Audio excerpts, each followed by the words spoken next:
yung budget natin ngayon, sa tingin ko walang masyadong insertion na eh.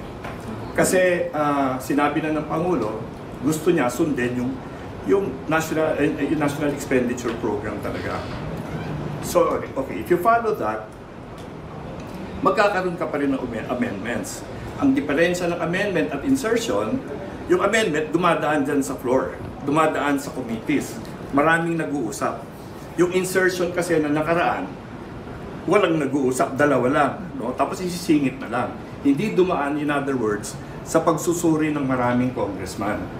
Ngayon, yung kung meron mang amendments which are going to be read on the floor today, dumaan yan sa maraming pagsusuri, no? Maraming diskusyon.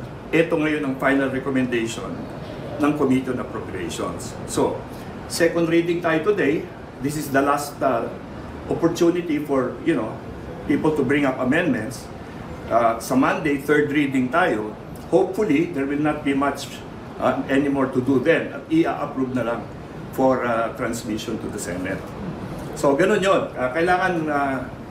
Kailangan pagdaanan yung proseso na yan. But I think I can assure everybody na the budget that is being passed here in the House satisfies all the demands and requirements of our development.